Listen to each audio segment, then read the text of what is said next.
Everybody wants to think they want to be a pro bass fisherman, want to be on the Bassmaster Elite Series, but do they know what it really takes and what it's really like to be a rookie or get started on the Bassmaster Elite Series? Well, tonight, HellaBass Live, we're going to dig into that and a whole lot more with Elite Series rookie Kyle Norsetter. Welcome, Kyle. What's going on tonight? Nothing. How's everybody doing? How are you doing? It's living the dream. Yeah, that's pretty much what I've been doing the last year. Just living the dream of what everybody says is the dream, but I truly believe it is the dream.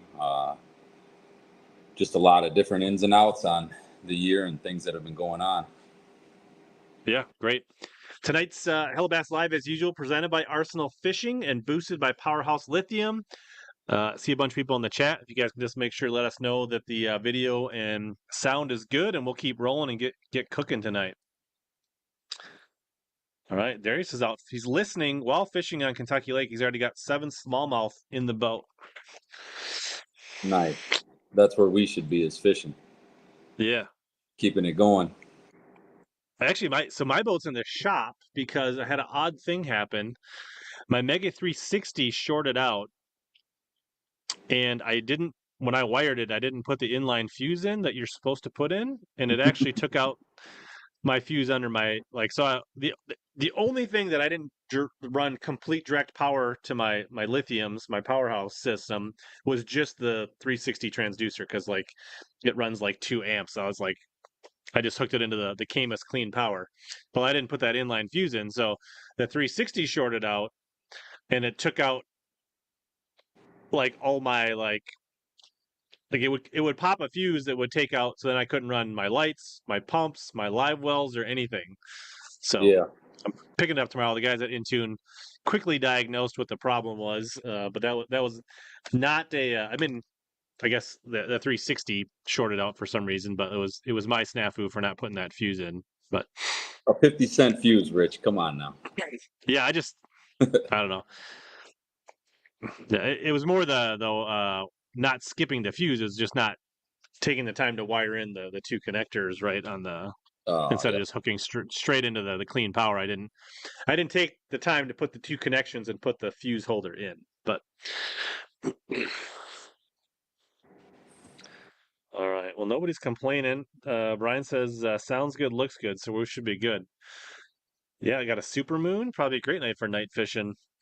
Lots of familiar people in the chat. So Kyle, Elite Series rookie from Cottage Grove, Wisconsin. A lot of people in this community are from the Minnesota, Wisconsin area. There are people all over the country. Is Cottage Grove down like Wausau, Milwaukee? I remember where that is.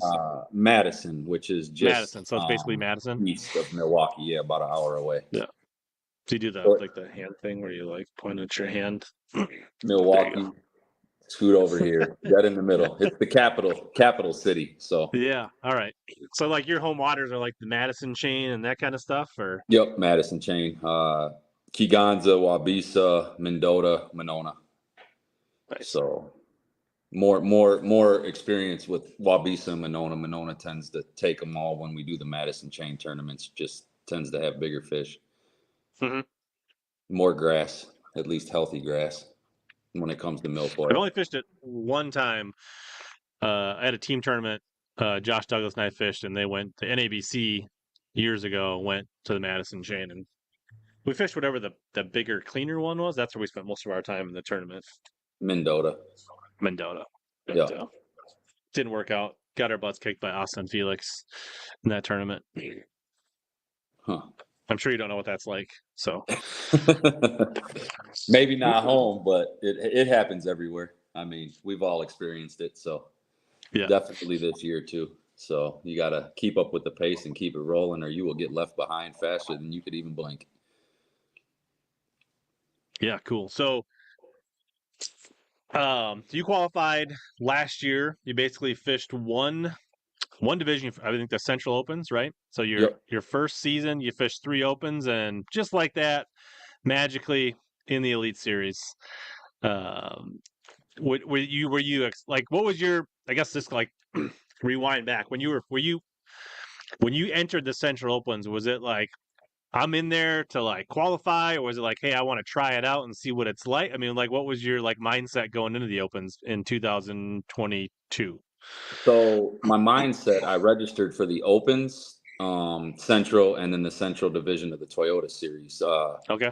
The Toyota Series, it didn't pan out as well, but as was fishing more at home and then traveling more, it was clicking. I had a Ross Barnett and then went straight to Chickamauga for the Toyota Series. So Yep. I ended up finishing 48th in the first Bassmaster Opens, and then went and I ended up having a bolt break. So it costed me, or else I would have fished the third day. So I only weighed in 4 fish on Chick, because the motor was literally hanging off, and I had already ran 25 miles like that. So I just putted, got pulled out again. Service crew came and helped. Thank God we have them.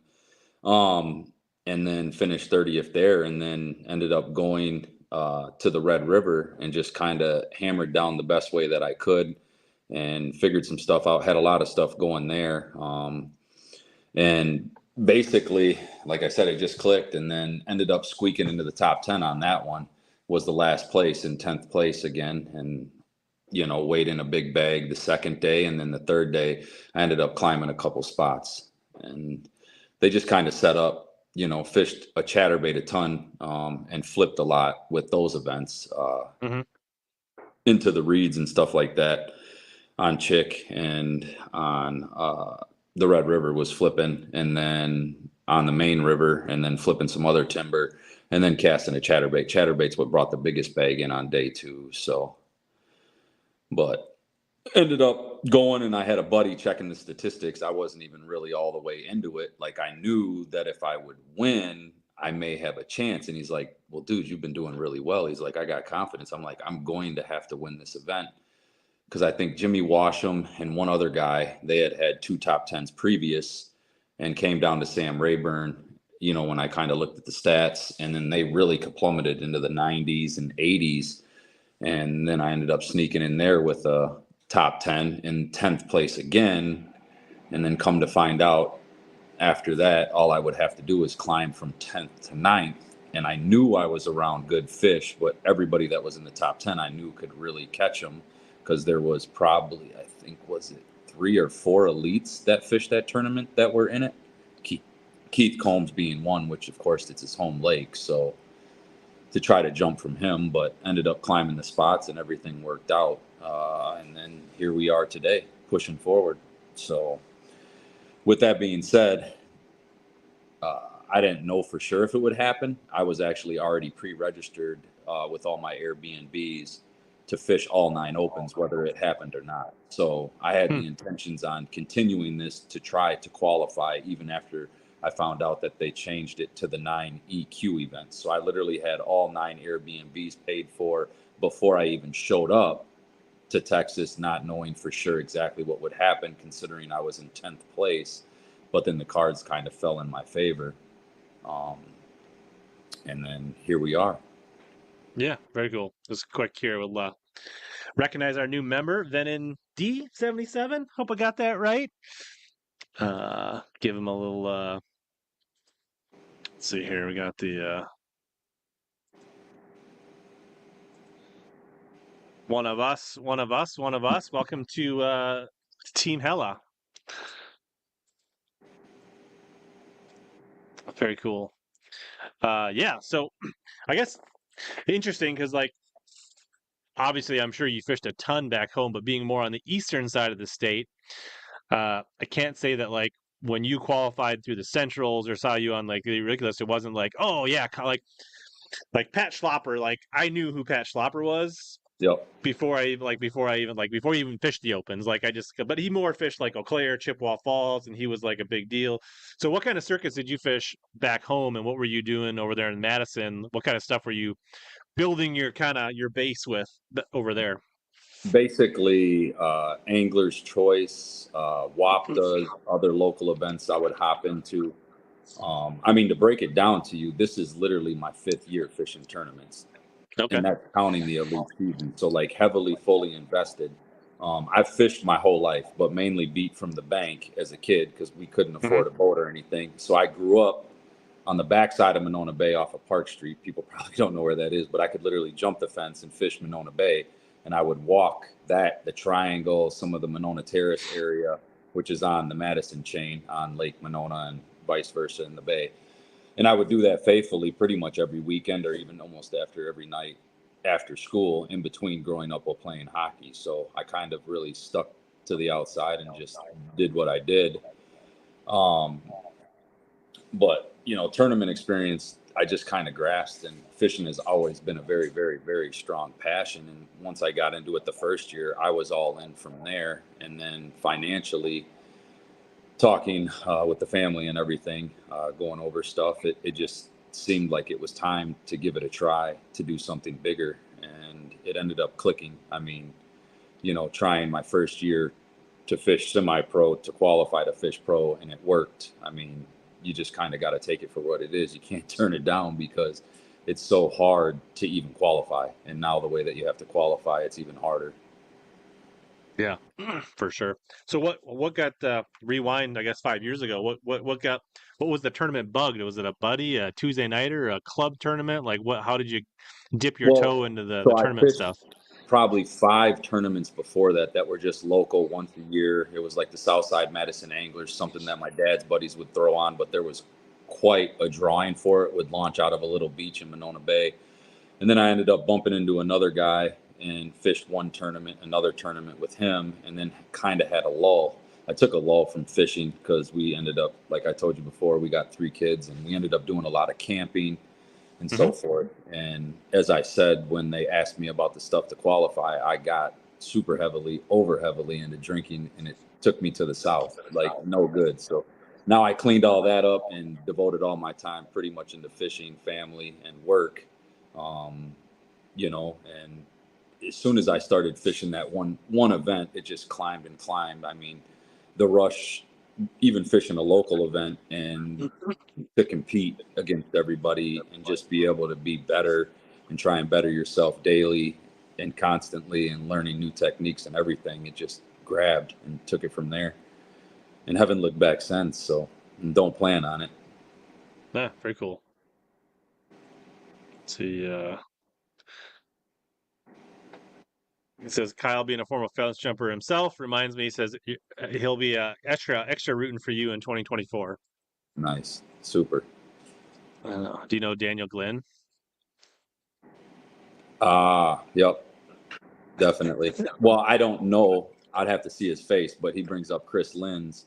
So Chris Lynn's, that was another thing that kind of got everything going. Was we had a little thing with Northside Bass, which we still have. Condolences to Chris because he was 36, passed away. He was definitely a hammer. Fished heavily in the Madison chain, was invested into the other Madison Bass clubs. They fished tournaments longer than me. They kind of brought me and then my brother, being my partner, into the little group. So, I've learned techniques from all of them at Northside Bass, shared stuff that I knew, and we've kind of all taught each other things, Yeah. and just progressed from there. Clay says, pro tip, pull up the fence and crawl under it. That's his pro tip. Yeah. Looks like we got Steve Lopez. I believe that's the Steve Lopez that was it runner up to Matt Steffen on the cross. I assume. Yep. I think That's that. Steve Yeah. Lopez right there. He knows this guy. Yeah. He's traveling the Welcome, world right Steve. now with his family, running around and getting ready to go fish the championship on the Toyota Series. So, Right on, right on. Steve's probably a guy that I probably got to have on some other time. I like to have a lot of the Minnesota, Wisconsin guys on for sure. yeah, I'm pretty sure he'd be glad to jump on. He's looking at fishing the invitationals again next year, so he's already ready to go.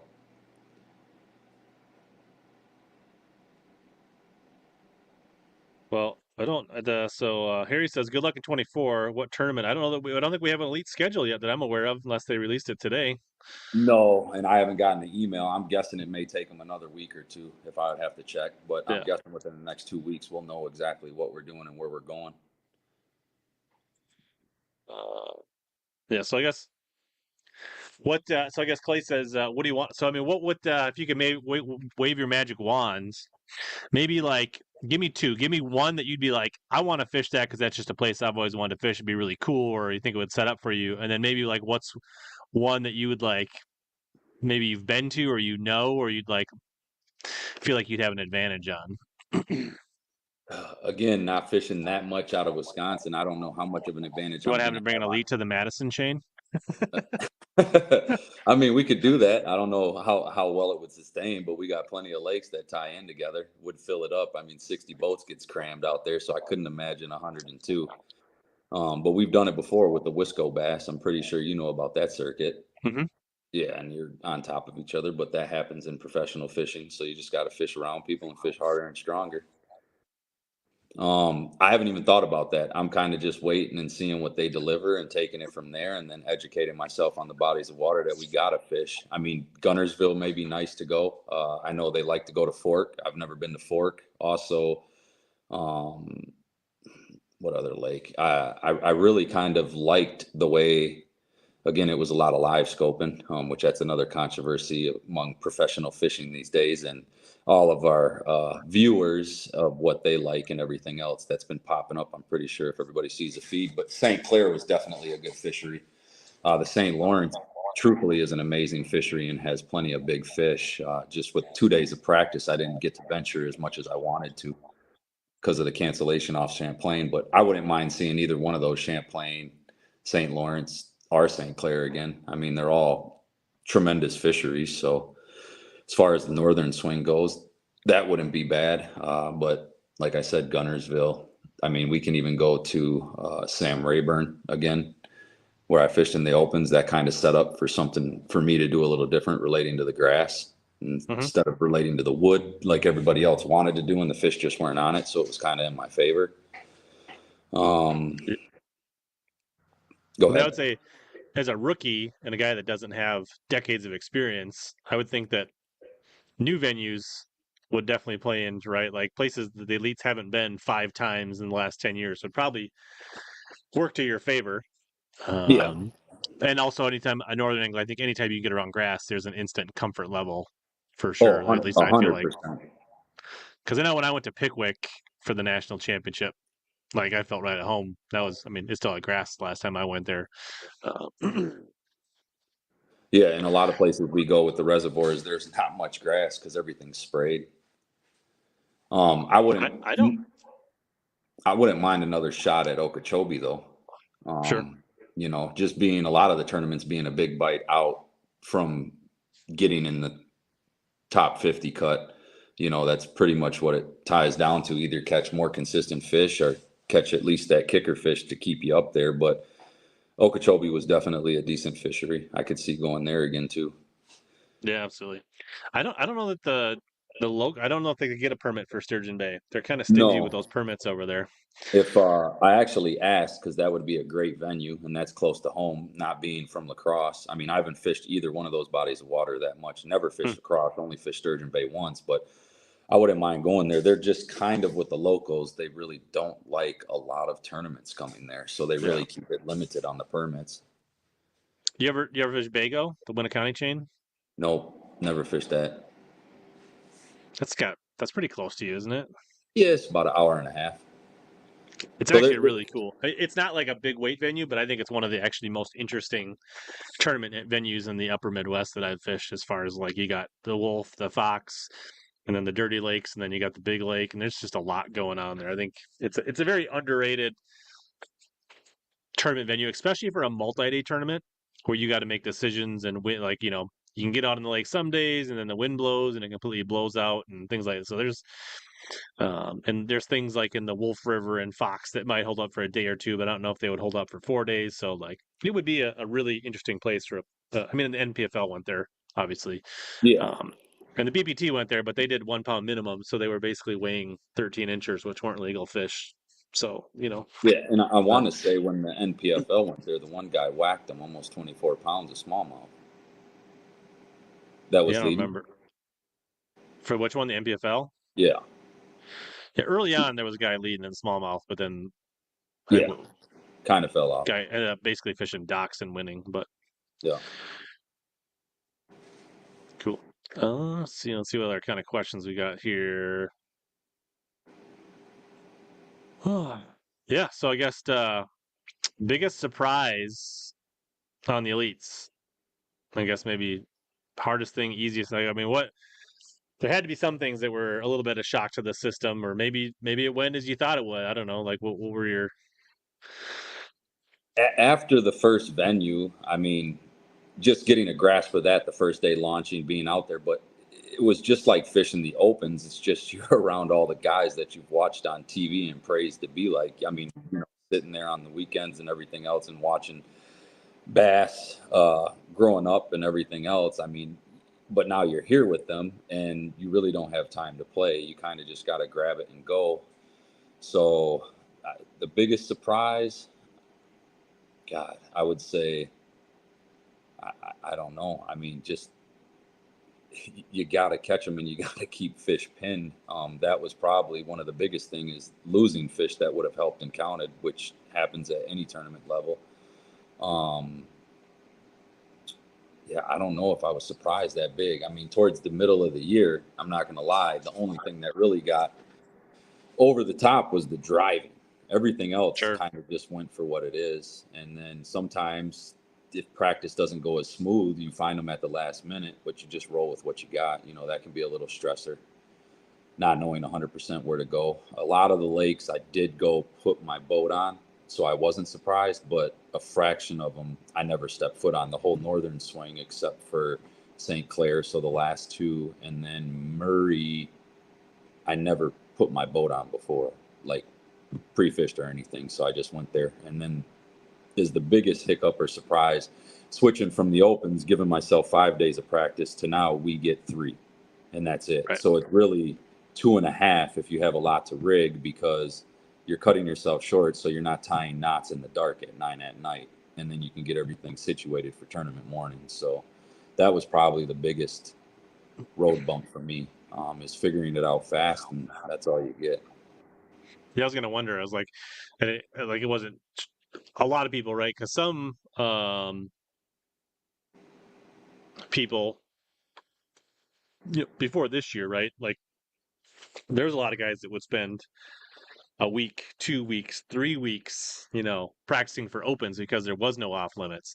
And for a lot of people, that adjustment of getting down to 2.5 days of practice is, You mean a going big from the adjustment. But going going from from 5, you kept it to a kind of manageable number. Um, which is really 4.5 because they cut you off at noon in the right, opens. But I'm going to tell you, when you're crunching, at least when you get to the peak season, 14 hours on the water. I mean, that's what I'm there when it's cracking light and I'm leaving when it's cracking no light, so 14-hour days on the water.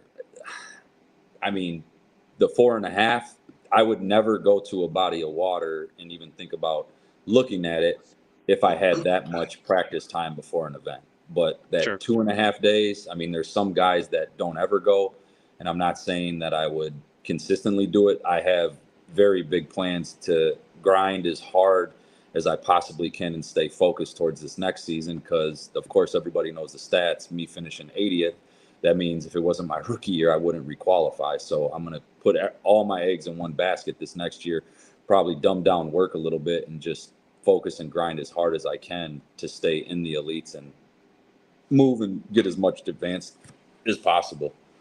Yeah, So, because I mean, 80th is not, it's not great. We'll just be well, honest, but it's not. let's not We won't sugarcoat it. It's sugarcoat it, but trash, it all wasn't right? like, I mean, there's guys, there are veterans that were in the 90s, Yeah. so I mean, like it could have been worse. I mean, so 80th isn't the worst, like, but you have to finish above 70th or you're done Yep. next year.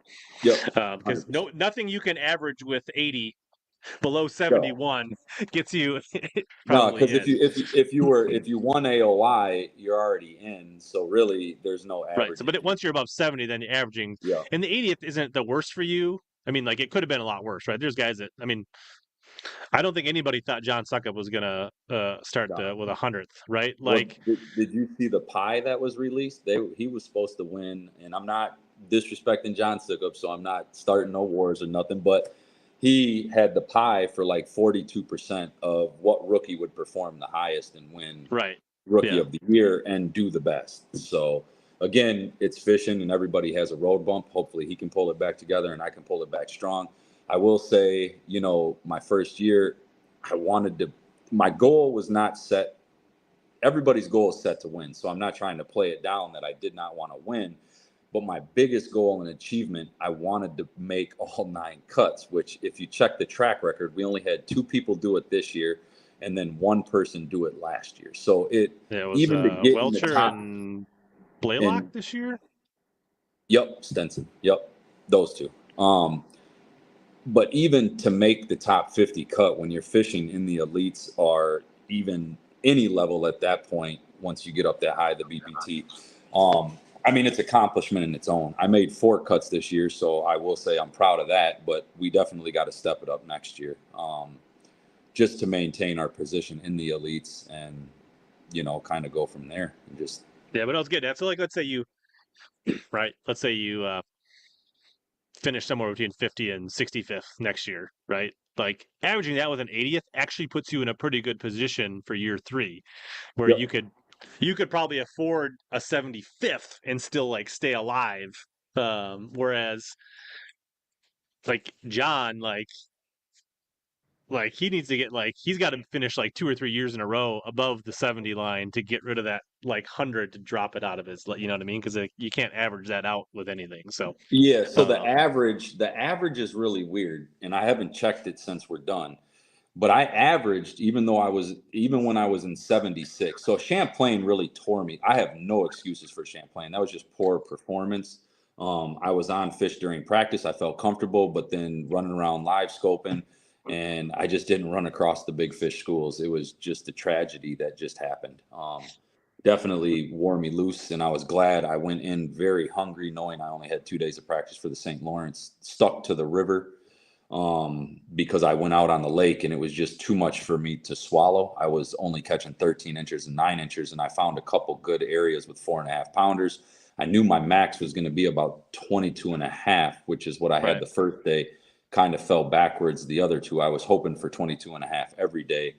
Um, Probably should have made another move that I made on the last day, which jumped me up over 20, but just take it for what it is. So, I mean, I can grind it out in 2 days if I have to. It's definitely not what I want to do. But yeah, it's just one of those things. I mean, all of it can wear on you.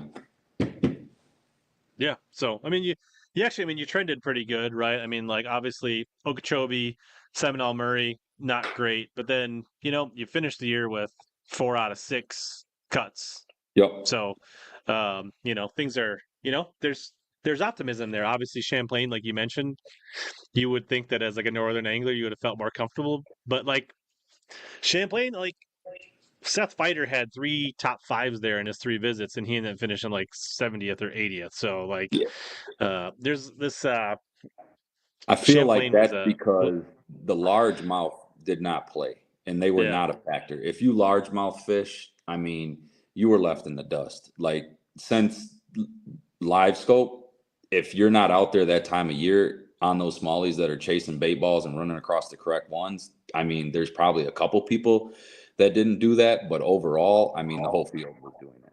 yeah, You and I know, think even the guys that kind of like dipped their toe in both and didn't devote enough time to the smallmouth also got kind of caught with their pants down a little bit per se. So, um, yeah, Jason Christie whacked them and then ended up not finding them and having to go largemouth fishing. And I think his weights dropped down to 15 pounds and he weighed almost, what, 21 something the first day. hmm. So it just kind of shows, but he just kind of grinded it out with the weight that he had.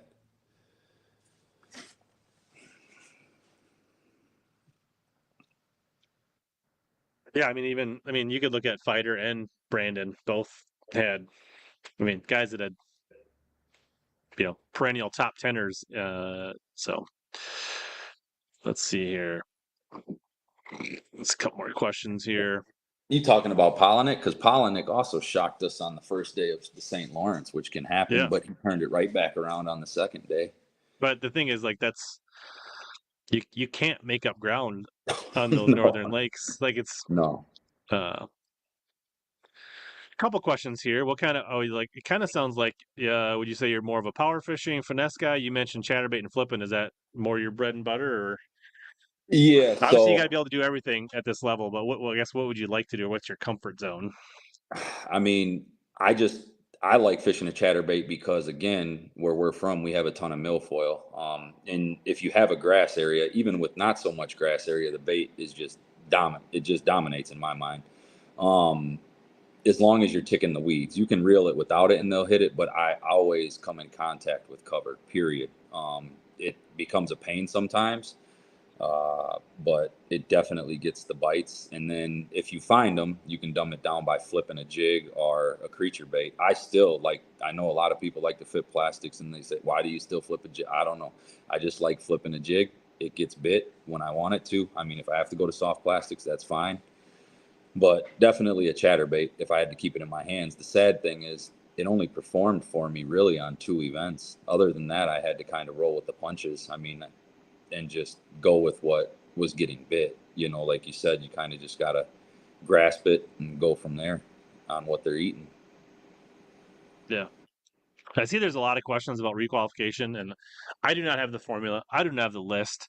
And I don't know that there is going to be a list for quite some time because if there's guys that like, my understanding is if there's guys that retire or like, then that will like, so they don't want to say like, But some of the I don't know, guys what's, that retired, I think we had two, depending. You know, they're on legend status. So, you know, if the yeah. two And some of them guys, are running out of legend points, but let's say, I don't know, let's pick a guy like, trying to think who would be maybe a Mike Huff. He finished 99th. This is like his third year in the elites. yep, But if somebody like,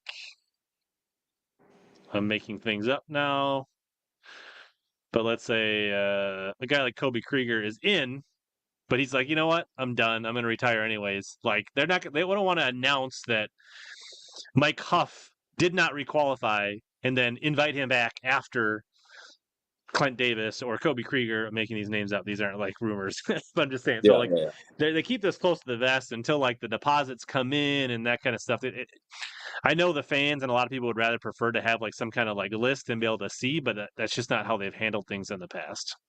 No, no. And I mean, most of the guys usually can come up with all the sponsorships and stuff as far as their down payments.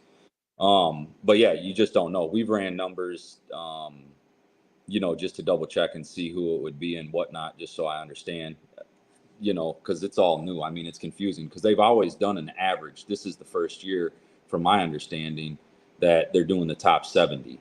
So they Yeah, kind of 70. changed. No, you could have been like 99th for 5 years in a row, but if you finish 69th, you're safe this year. Well, there was three people that were supposed to be cut last year that they brought back in because the field Right. got extended. So they had to finish high enough, because they would be the first ones off the list no matter what. Right. And if like a Bass Nation champ doesn't accept his bid or an opens guy that for some reason finishes in I mean, I got to think if you're fishing all nine of the EQs and you make it, you're going to come up with the funds, but Yeah. whatever, right? Somebody gets sick, somebody all of a sudden gets cold feet, whatever, right? Has a life change at home, can't do it, then like, these guys get backfilled in. But we are pumped for Maddie because Maddie was definitely one of the guys on the chopping block, and he had a big, strong finish at the end of his year, and he's fishing year three. Yeah. Him and Alex Redwine Yep, Alex Redwine. shot it Yep. up because without the northern swing, both of them, you know, I've talked to Maddie. I didn't talk to Alex too much, but I know Alex was way down and he hammered them. And then Maddie, I mean, God, what he had, was he in two top tens in the northern swing? I want to say, or was it one?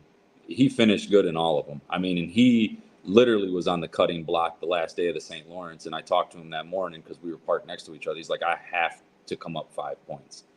5 points. If I don't, I'm gone. And he ended up making it and fishing the top 10. So kudos to him. He busted his rear off to get there. So it's not an easy accomplishment. I mean, a lot of people watching may think that this is easy and everybody makes it look easy, but it is not easy. You know, there's no room for error. Yeah. I mean, I've heard there's definitely guys like Daryl Gleason and a few others like without the list, but if you listen to the way they talked on day two, Laurent, or at St. Lawrence on the stage, there was some guys that seemed pretty confident they wouldn't be invited back. So, Yeah. but Yeah, the one person, I guess I didn't get to see his speech, but somebody else brought it up to me, which he actually requalified, but he thought he was on the done and over with. Somehow he got bumped back up, I guess. Just the way that it was. The last qualifying person was Frank Talley. Somebody was talking about that he did a yeah. speech about that he's ready to retire, but I don't think he's really Yeah, going he's to like, he was retire. basically like, it won't be so bad if I go spend some more time with the grandkids and be at Yeah. home. And yeah, but yeah, he's in the 70th spot. So, Yeah, so I don't know if he means that or if he's going to just soak it back up and run it another year. So we'll have to see. That's like you said. I don't know what he's thinking. I'm guessing he's going to fish again.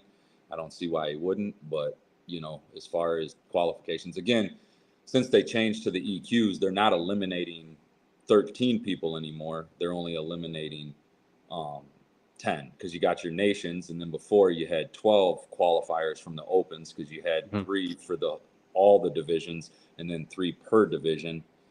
Now it's just 9, so they kind of took a couple qualifying spots away when they did the EQs.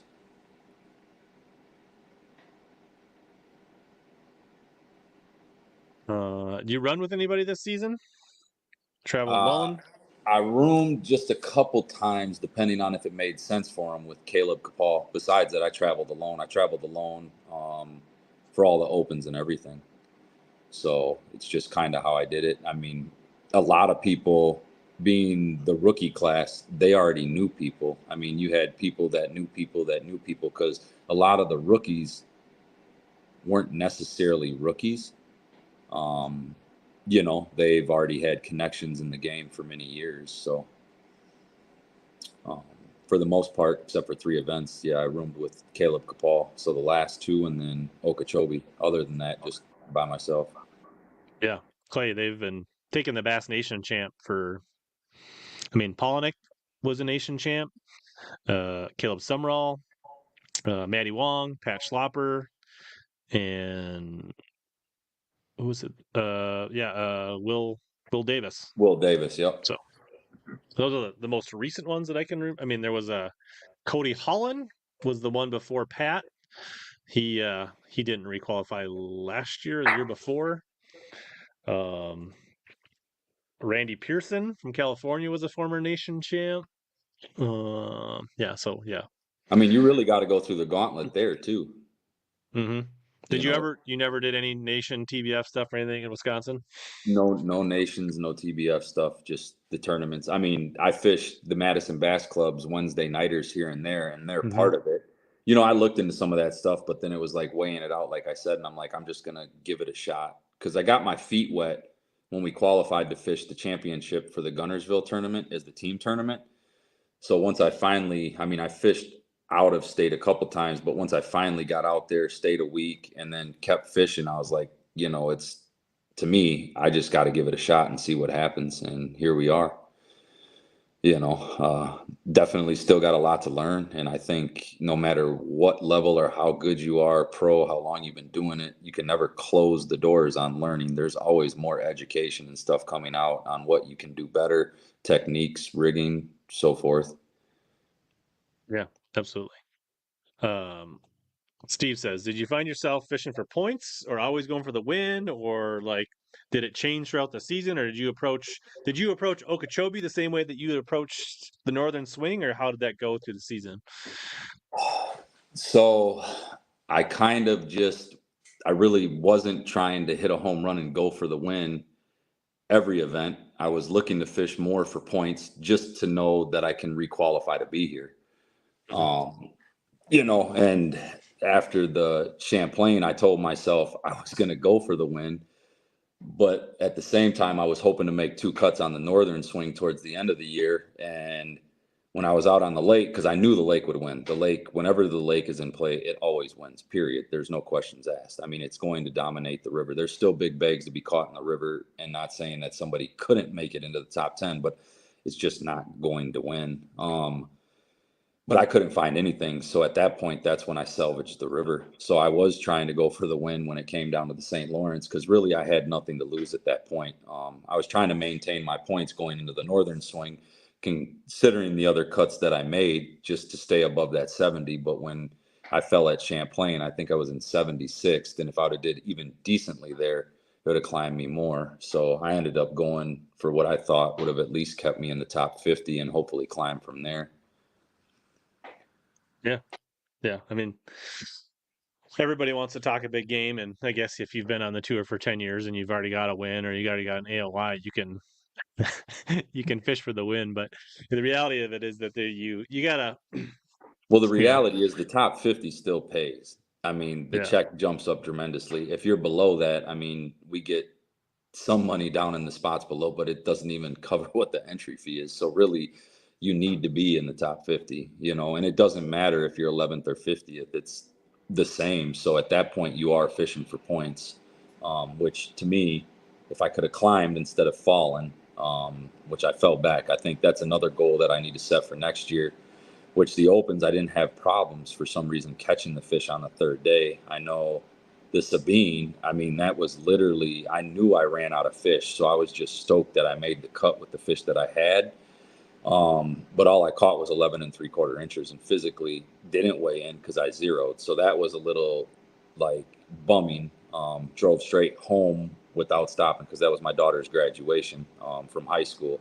So I had a lot going on in my mind, not using that as an excuse because the size of fish that I caught there just was not a single keeper that day. I was just shocked, but at least I made the cut there and finished, I think, 50th. And the other ones, I caught my limits and stuck it out, except for Santee Cooper, which there was only one person there that caught a limit every day. And, being in fourth place, having a camera for the first time, I thought I was on a pattern that could do it. And then I lost two big ones back to back with the camera on, and then ended up only weighing in two fish that day. So I still would have fell short from a limit. But I think if I'd have landed those fish, it wouldn't have broken the school up as bad. Um, Lesson learned, I wasn't using a trailer hook. I didn't need it during practice, and I didn't need it the first day. But the second day, I think the spinnerbait or last buzzbait or spinnerbait. So, and I wasn't casting under the trees. I was fishing isolated eel grass in about 6 to 8 feet, which most people were fishing trees. But lesson learned. I'll put one on from now on because my second fish that day, when he swatted at it, he had it hit on the side of his face like he was jerkbait fishing. Like it was hooked here and here. mm, So had I not have had that trailer, I probably wouldn't have kept him pinned, and I would have only weighed in the one fish. It's just devastating losing fish that are a 5 and a 6 pounder back to back. I mean, it's hard to shake off. It was hard to shake off on Champlain, or not Champlain, St. Lawrence, because my first pitch on the second day, I lost a 5 pounder, and I physically had my hand on its tail, ready to go get it, and it jumped, and there it went. And then I went to move a spot. My trolling motor cable broke. I had my balance, so I didn't go kaploosh, but it was just one of those days. And I went to go put my life jacket on, threw my life jacket in the water when I was putting down. I'm like, come on, what's going on here? nice. Well, speaking of driving home, I think you still work when you're home, right? Building decks and things like that. What do you how does that So work? this year, I know the question asked how many decks to build. This year, we'll probably only do 10. We still got, or maybe 11. On average, we do 22 to 30, um, depending on the size and square footage. So if they're smaller, we'll crunch out more. If they're bigger, 5, 6, 700 square feet, we'll do a little less. Um, this year, the numbers are definitely down. I knew that going into it. I should be back to work this week, but my back, I messed up the last day of practice at St. Clair, got that adjusted, got back in order. And then the last 2 days at Champlain, or no, the last 2 days of the St. Lawrence, it re-triggered. So I've had off the last couple of days since I've been home, just diddly-daddling, because going and crunching lumber around definitely isn't going to suit right now. So hopefully we're back to full speed by Monday or Tuesday after Labor Day. So is that you own But your own company for the decks or yeah, yep. So I've been in business now. I think it'll be 15 or 16 years on my own. It started out with windows and siding. Kind of, I honestly have done construction and that kind of traits, God, what, even longer than that. And one thing that doesn't rub me, but I still get it done because you don't got no choice, is too high a heights. Second story is pretty much my cat. I hate going up 3 stories. Even second story gets to me sometimes, but you got to get it done. That's the one thing I like about decks, is I don't have to carry planks and ladders around all the houses. Enjoy working with the lumber and then the craftsmanship that we put into it, and it's all in one area, so you can set up and just have at her and go from there. But we mainly only do composite decks. I pretty much turn away all the wood, so the substructure is wood, and then the decking is So that's composite with aluminum so railing. that's the KN exteriors on your jersey. Yeah, that's the Kyle Norsetter. Everybody asks what the and is, but when I did it, KN, it was KN construction. Then I switched it to exteriors, but everybody asked, but KNN, it just sounded better, so I threw the and in there. And I had a couple old timers that I asked them. I always like to get protocol for why'd you hire us, and a couple old timers that had hot rods. And oh man, I figured your company would be great because KNN air filters has always suited me over the years. So I'm like, heck, maybe the name scored me a couple jobs. So so if you're in the Madison area and you need a deck built, you can look up KN up. Oh yeah, definitely, definitely. And we got Facebook page and all that, gallery, so forth. That's one thing is, towards everything, I like to keep everything tip top shape and do quality work.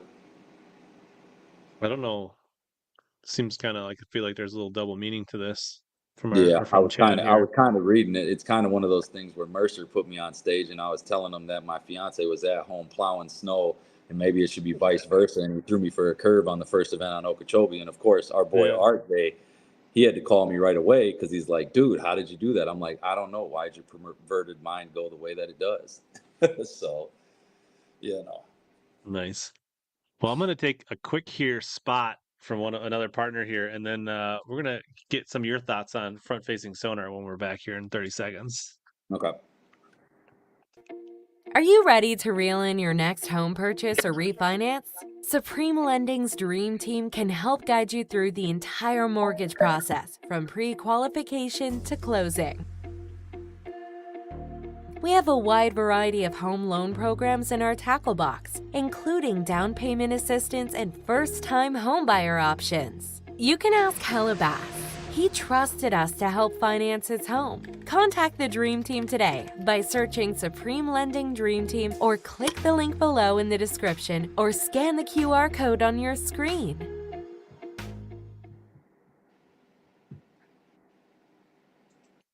All right, we're back.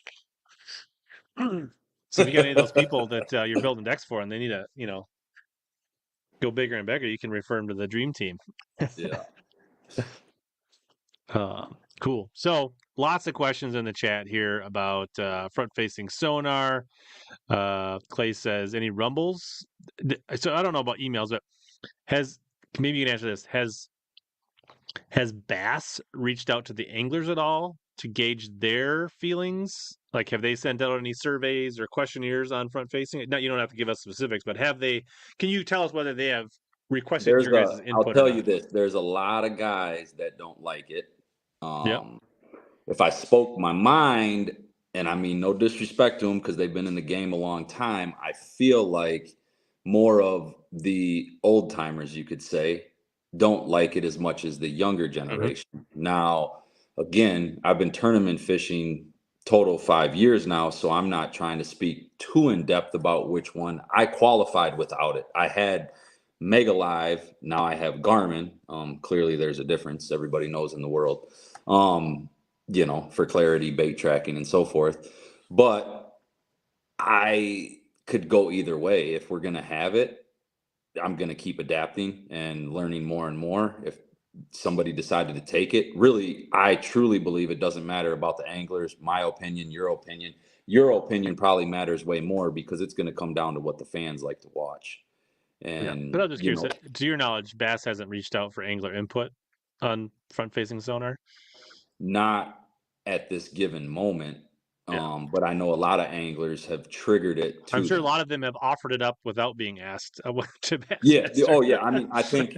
Well, did you watch any of the live talk for Yeah, St. no, for Lawrence? sure. There was, especially in the live mix and during the broadcast, there was discussions on it. and I think it does come down to, I mean, the only people that really know are MLF and Bassmaster, and what happens to their live viewer counts in front-facing dominated derbies versus not, and is there a drop-off or not? And I think that's the only thing that's going to probably really drive any regulation or change or limits or anything like that. Is if the viewership is significantly down, where that it ends up hitting them where it counts, then other than that, that's the only thing that's probably going to drive any kind of change.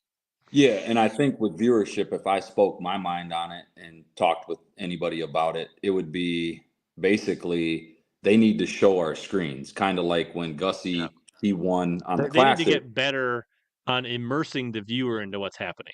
Right. So it's boring to watch because you got a guy looking down like this versus a guy making random casts. And yes, we're not casting until we see a fish because there's really no point. I mean, you can still catch them without it, but when you're hunting, especially for smallmouth with the last events, you know, you really need it. But if they could chime in like they had with the Apex units for Hummingbird and do a live screen for whoever's in the top 6 or the top 10 with the camera guy, the viewers would understand how to use it, what we're doing, techniques we're doing. They could see the bait, see the fish. You know, I just don't know if it will ever go there. The thing is, if they take it from us, they're going to have to do a train effect and take it from everybody all the way back to the nations, because you can't have guys qualifying with it.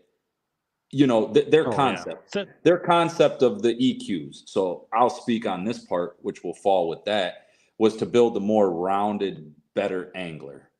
Again, Bass makes the decisions. Everybody can have their input. Kind of like we just talked about. I'm new. I know I'm new. I have a lot to learn. I qualified in 3 tournaments, my first 3 that I entered. You know, so am I as rounded as what they were looking for? Probably not. Did I still hang good for what I've got? Absolutely, but I'm not happy with my results. But they'd have to travel it all the way back down the line, because you can't have people just like the umbrella rig. You know, you got to eliminate it from where it starts. So they'd have to cut it out of every single series if that was the case. I don't know what's going to happen. I know there's a I don't lot. think I don't think we're going to see it eliminated. I don't think that's If really on the anything, table. if anything, you know, I don't know, because it's up to Bass. It's not up to us. They could ask us as much as they want, but ultimately, Bass is going to make the ultimate decision. Even if they were to call us and ask our input, you know, it's their league, their rules. It's what they decide. Of course, viewership is important for everything, because that's what funds the whole circuit, for all of us to be able to do what we do. And, you know, it's we'll see what happens. I mean, probably will soon to come, because it's been stirred up in the last events, and people are clearly pointing fingers on what they want and what they don't want, and everybody, rightfully so, has their opinion to express.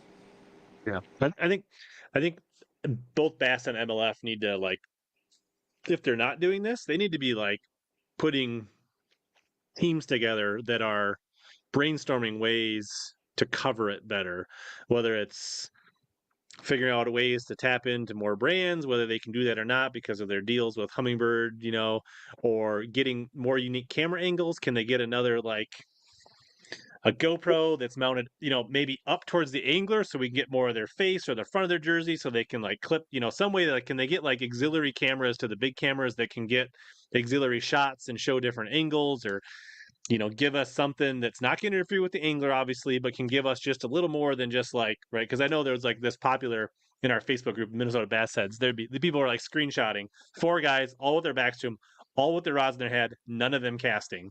Yeah. So just, you know what I mean? And it's like, yeah, that it's not the greatest look. So I think the other thing that Bass can do is probably, and I think to some degree they tried to do this, because I don't think they thought Champlain was going to be the scope fest that it ended up being. I really think when they put Champlain in between St. Clair and St. Lawrence, they figured we're going to get smallmouth topwater, we're going to get people flipping largemouth, we're going to, you know, like, we're going to get that Yeah. the Champlain we're used to. And then it was probably maybe more of a live scope fence than even St. Clair, if that's possible. I mean, it was like, you know what I mean? I don't Yeah. think anybody saw that coming. And then it ended up just being 3 smallmouth events, all front. I mean, actually, St. Lawrence was probably the least front facing sonar, although it was very Yeah. important. But I'd be saying, like, Yeah. I mean, still very important, but like, it was probably the least dominated. There was still guys like fishing and fishing rock piles and maybe not seeing every single fish, but it was still super Right, but important. they weren't in the top 10. I mean, Bill Lowen made the top 10, didn't he? Almost. He was trying to chatterbait, but No, I think he fell or short. maybe finished 11th or 12th. But Yeah, I mean, but it still dominated, but wasn't probably as dominated as the other two. Is all I'm saying. yeah, Um, and I think there was more guys that there was probably some guys doing some drift fishing in the river and things like that, where it wasn't like 100% staring at every fish I was catching. yeah. But but I think so. Like a place like La Crosse, in between would have been a real breath of fresh air Oh for yeah, the because people you're that really not. don't like to watch. You know what I Yeah, mean? Like, so I think they could do some things with like, hey, maybe we need to make sure that we have the Arkansas River on the schedule. We need to make sure we have, like 2 river events out of the 9, and I think I was thinking about this today when I was walking my dogs a little bit. I was like, there was 9 events. Is that right? Regular yeah. season events. So have 3 northern smallmouth events. That is kind of over represented for what really the viewer base, right? Like if you look at like a density map, like in population of their fan base, that's probably less than a third that are really like locked into like.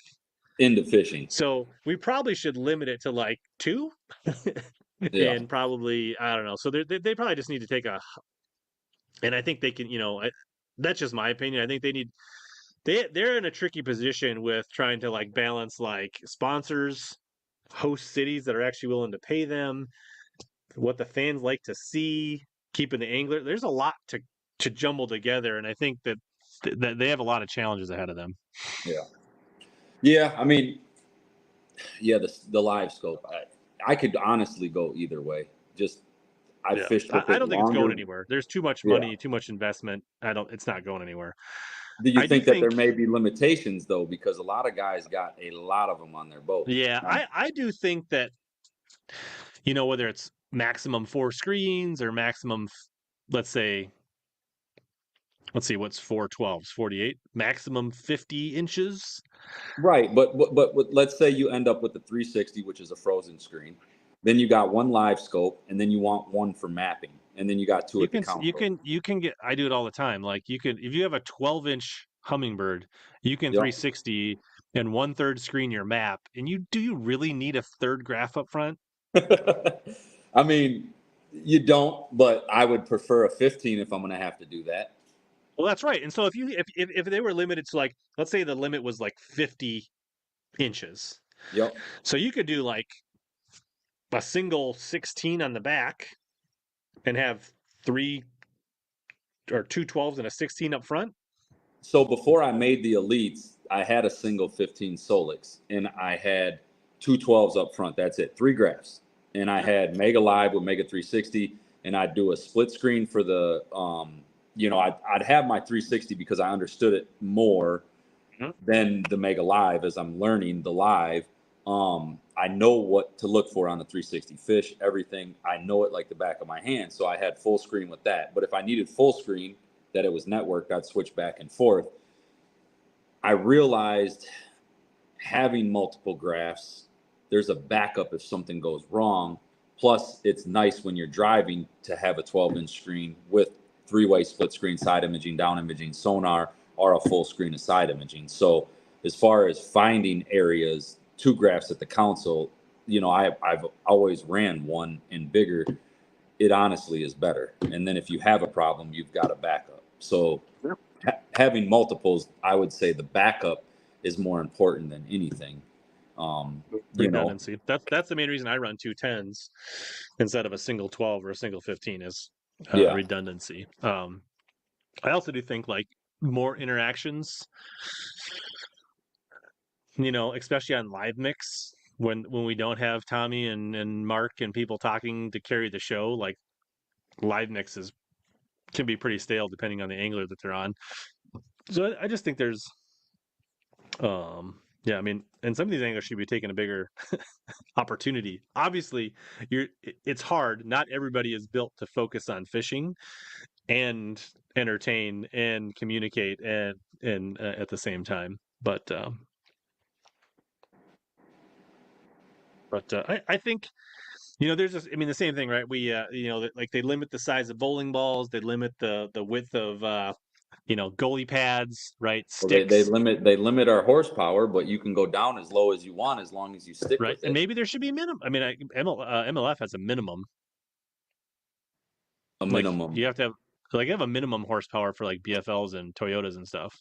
So I'm not for sure about that because remember Keith Pochet fishes the No, um Keith O'Shea got DQ'd from an event for not having a high enough horsepower at one point okay, but on last the year river. he ran a 90.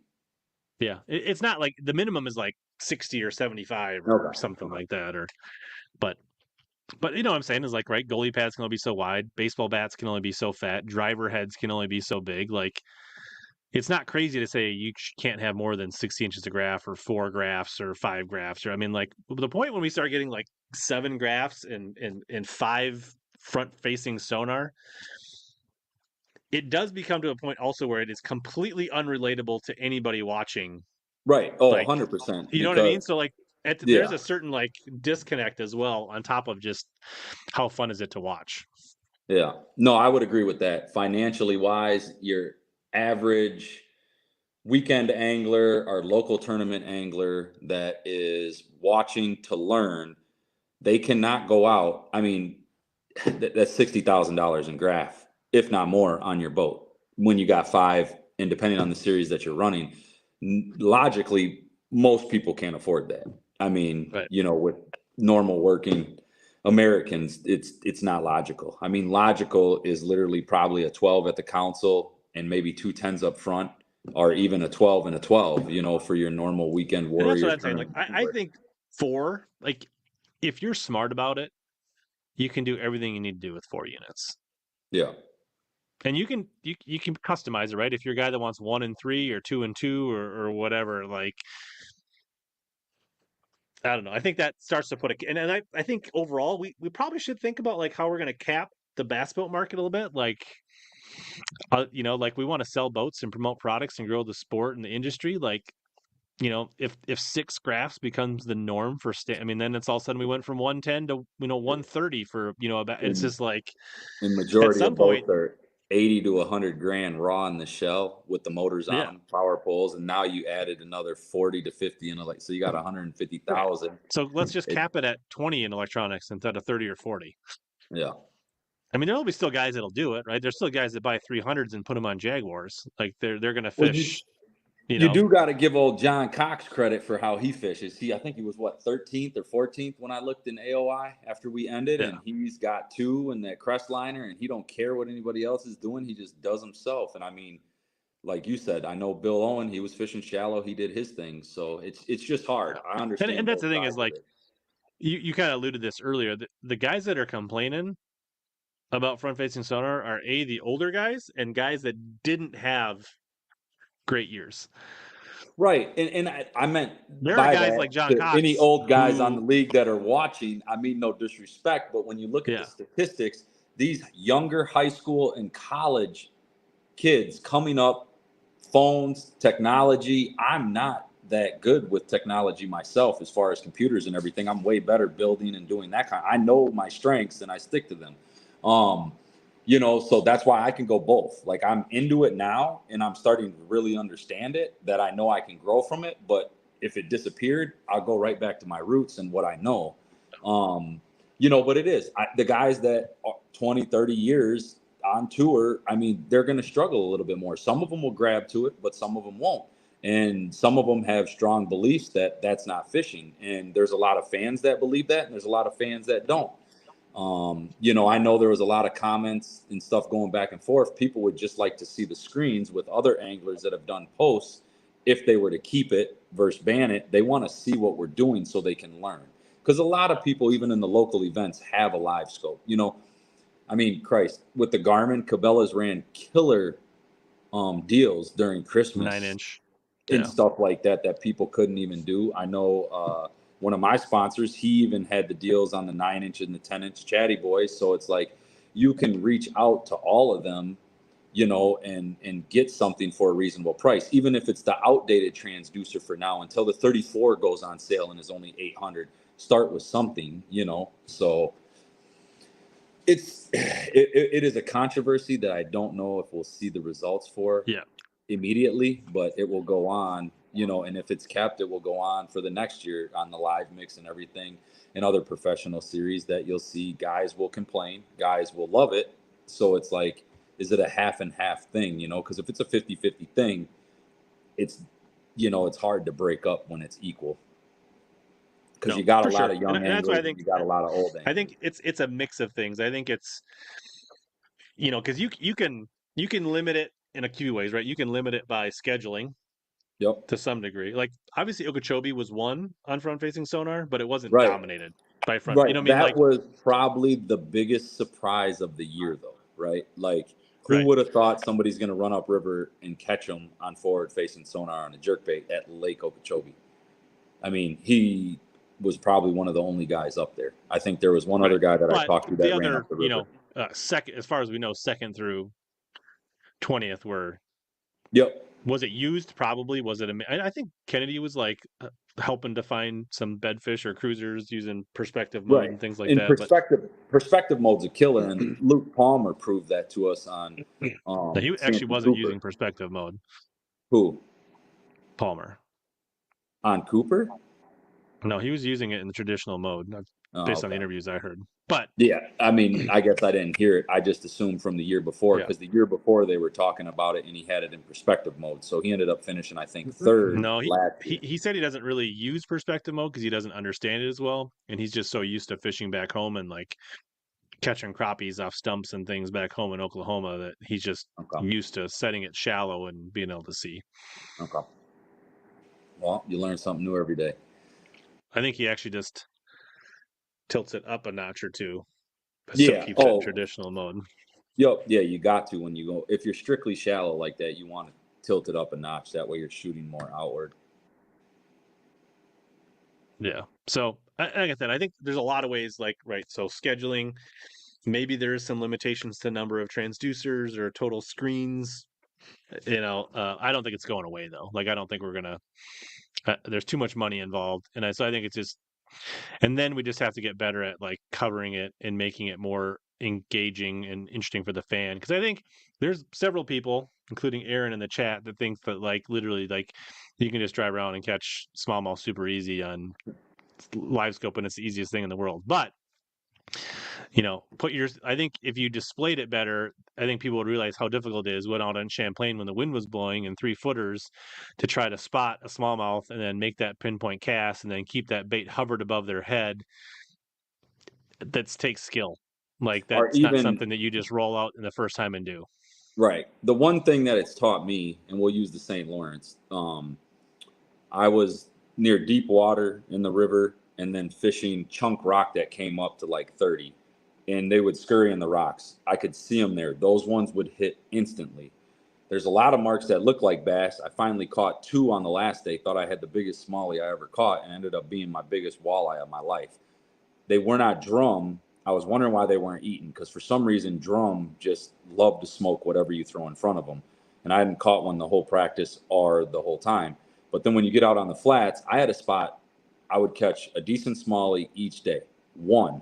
And there was at least 40 of them down there. I changed line size. I changed to 60-foot fluorocarbon leaders. So when I drop down, there's not an ounce of 15-pound braid or any different color, but crystal clear 8-pound fluorocarbon. And I just couldn't get any more to bite. Like, You needed. and It was clearly a 5-pound deal. hey, look, it may be a 5 or a 3, but it's just I tried pretty much everything that you could do, smaller baits, bigger baits, whatever you could drop down on them. And then there's a lot of fish though where You you didn't have the hit them shrimp with that. powder. No, I didn't have that. When you hit them with the forward facing, they would scurry. So there is fish that are getting adapted to it that run away. But I noticed right away when I got on a flat, the fish that looked like a hump on the bottom and they would glow, you're not catching them. I mean, maybe if you threw something and drug it and didn't hit them with the sonar, you needed the one where the little blurs were just above the bottom and they were swimming. The roamers, you'd catch those every time. So you got to grab on to what's biting and what's happening, or you're not going to catch them. And I must have still threw at least 100 fish that did not bite or more. I mean, it's not like every single fish on live scope is going to eat what you're putting in front of it. So, in other words, it's not the end all be all, but it is a great utensil. It does dissect the lake a lot faster, being able to see what's around, what's swimming, what's near. But I still mix mine with my Humminbird 360 because the 360 is still way more detailed once it's in a frozen. And I know a lot of guys are like, that's history. Leave it alone. Perspective mode is the juice. I've tried perspective. It falls on its face on 10 feet. Maybe I don't know how to set it up. But the 360, I was reading that in 40 feet of water, still crystal clear. So if you got patience and you're in an area, it will really show you what's there from sand transitions to rocks, weeds, and so forth. Then you can scan over with your live. Yeah, I didn't realize how much I was still looking at my 360 until it went out this weekend. Right. And since live, because of a fuse, since live, I use that more and I don't look at my 360 as much because it's not the focal point, but I can look down and say, okay, it's a sharp train. Because like rocks just look like bumps. I mean, if you get big boulders, you can tell the difference. But with the 360, it draws a picture of what side imaging is. And yes, it's frozen, but you know, it really displays the detail in my mind. So to me, Yeah, it's it's a nice utensil because for me. I was fishing a tournament where I was live scoping some smallies and a few largemouth, and it was nice when the 360 was working that I like, okay, I could see that I'm sitting on the edge of the weeds. I can see that like here's where it turns to rocks or the transition, and then like you'd pan over where you'd think they'd be, and like weird, there they are sitting right there, and then you know what I mean, like helps you Yeah. like know where to point and give you confidence. And there's also some times where like it would show some things and then you'd pan over there and you could say, like, yeah, I can see the little bumps. And you know, not every fish shows up on front facing sonar, believe it or not. Like they can No, get down in the no. weeds and rocks. So like you can still be making casts with 360 into structure and short stubble grass and things like that and be catching fish that you don't see on front facing for sure. The biggest thing that has changed fishing with forward facing is the suspended fish that are out in no man's land. That's what it's changed. You can now go out and catch them. I mean, it's done a lot more than that, but a lot of the tournaments that we fished in this year, that's what it did. I mean, you could use 2D, but you're not going to run across as many Champlain for that. Everybody's catching them off bait on minnows, Mm-hmm. jerk shads, whatever they're using. But they can pinpoint those bait 100 feet out, 150 feet out. A couple guys were running theirs at. So you're not going to do that with 2D, and then you're going to sit and wait. So like less guys without it would have been more apt to fish the old school way. I know I would have. I would have went back to what I know if we didn't have it, but we have it. So you know, if it's here, it's going to be used. If it's gone, it's going to be figured out elsewhere. Uh, how do you set 360 for semi-stained in, I'm guessing 30 to 40 feet for clear image? I don't really, I don't know about you. I don't mess with my 360 settings as much as I mess with like the live scope settings. So yeah, the live scope. But I don't know, So maybe you. I mean, maybe you're that's probably a little because more. you're not using your 360 as much as you used to, Rich.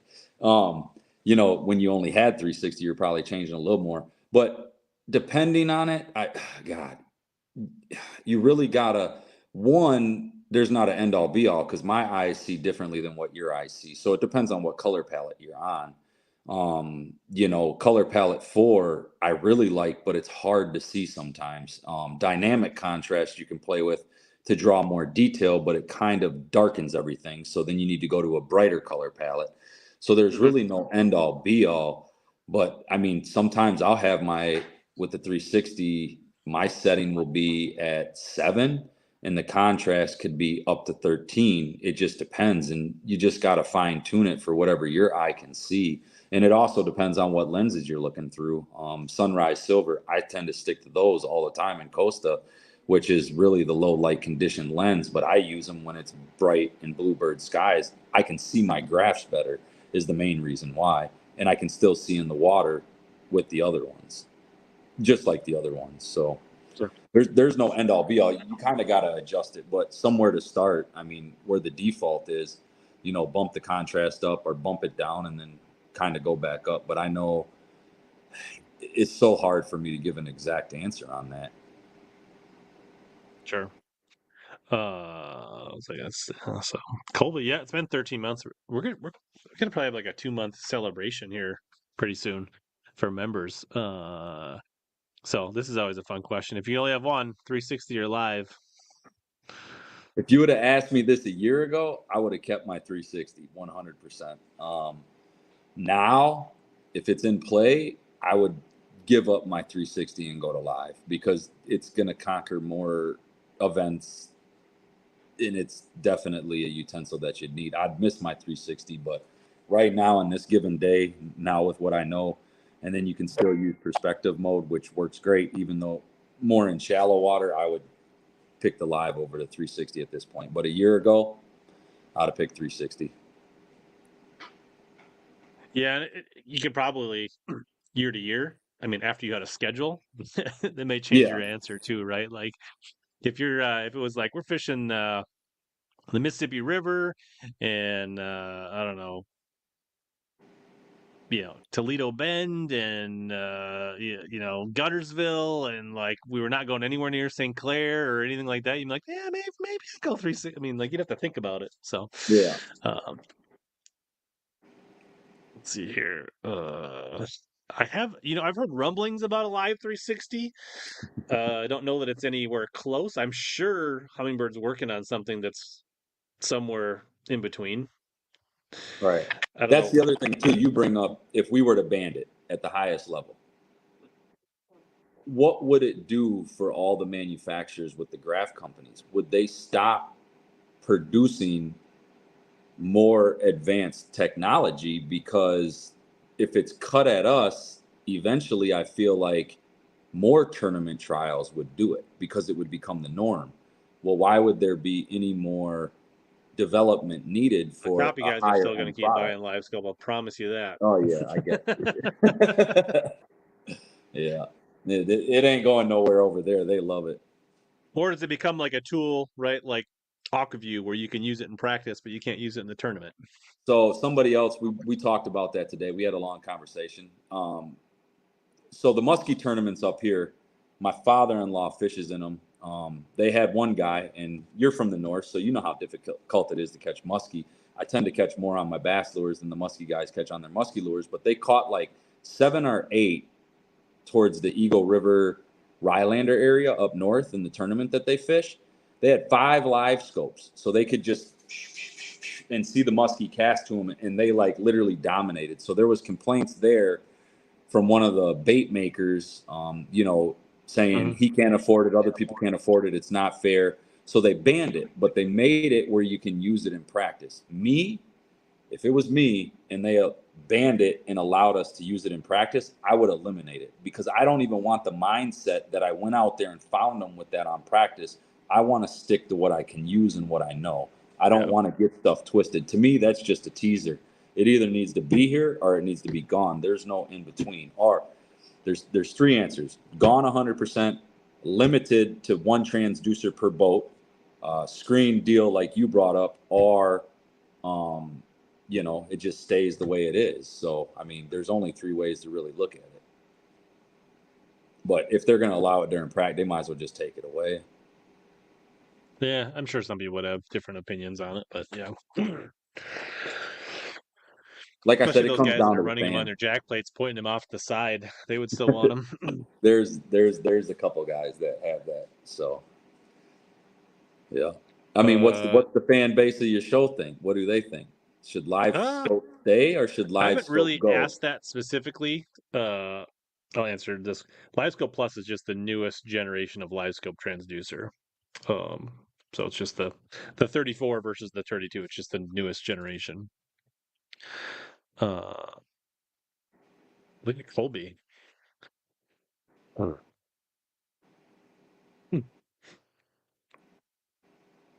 That's intense, Colby.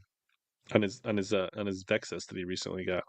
So he's got 2 on his shaft and 1 on a turret, So it must be, right?